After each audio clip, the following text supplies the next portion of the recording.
appalling, revolting. I really don't understand why he is doing that. Look, I served at the United Nations in New York and later on at the United Nations in Geneva with all the institutions. I never saw a behavior like the one of Guterres. You just, show in your show now what he says at the beginning, that what Hamas did was not in a vacuum. Indeed, it was not in a vacuum.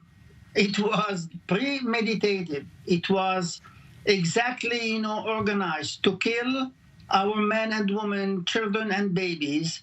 And I don't want to go into the atrocities that we did. So when I'm coming to the Secretary General of the United Nations, how it comes that he's putting Hamas and Israel at the same pedestal? He doesn't understand, what Hamas did. And now, using the Article 1999, which the last time it was used, it was 50 years ago, I do not understand what is the meaning of his behavior, really, as the one who served at the United Nations. And I'm asking myself, pushing for a ceasefire. Now, he doesn't understand that this is a rescue for Hamas. He doesn't see that Hamas will use that in order to reorganize. The whole community, I'm talking about the Western community, Europe and the United States, they are against any ceasefire with Hamas because they do understand if Hamas will not be defeated completely, it will resurge, it will reappear. So I don't understand really the behavior of the secretary, and the only thing I can say, I am, really very sorry about him. But I see also that he's giving the tone for the others institutions, for the women institution or the women who were supposed to protect women and they do nothing after raping our women and children and our young girls, etc.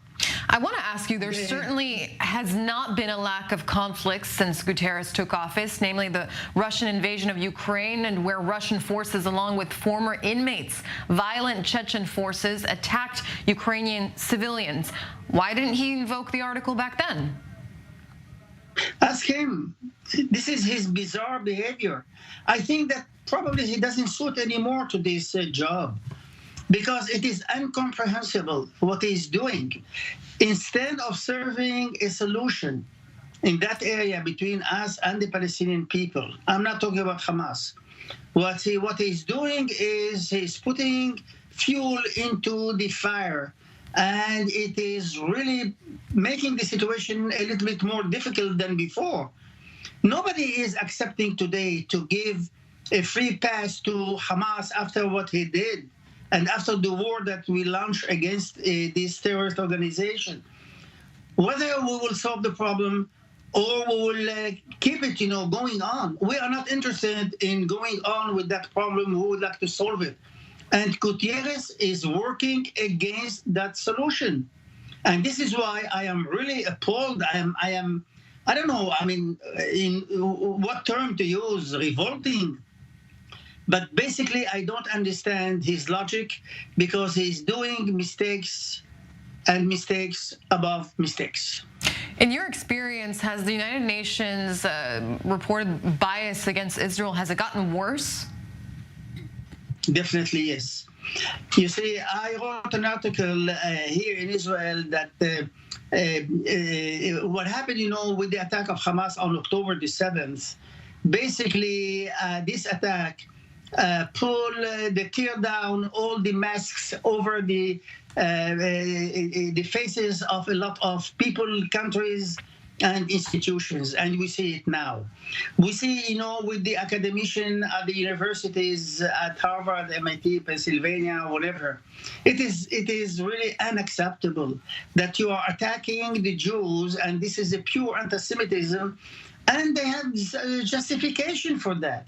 When Hamas is killing our people, the Secretary General of the United Nations, who is supposed to be balanced, he is to be fair with everybody, it says that this was not done in vacuum. He doesn't understand what's going on. I see the Council for the Human Rights.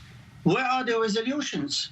But when Israel is doing one thing, you have 7 or 8 anti-Israeli resolutions. Where are they? Where is the Red Cross to speak loudly that he would like to visit our prisoners and our hostages? Where are, UNRWA that is giving a safe haven for the terrorists and for Hamas? And that leads me to my next questions, because there's reports that some of these hostages were in fact held hostage in UNRWA facilities while in Gaza. That's the United Nations Relief and Works Agency. They're on the ground in charge of protecting civilians. What sort of proof have we seen about that?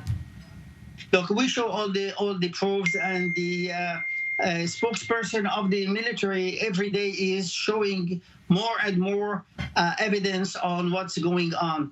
Look, I'm going to be probably a little bit more harsh, because I have the impression that the United Nations, all the institutions, they have a kind of a connivance with the terrorism. Otherwise, I don't understand really. And when we are fighting in Gaza, when we are facing this incomprehensible behavior of the Secretary General, do you know what UNESCO was dealing in the last 24 hours? It was dealing to accept the manusha.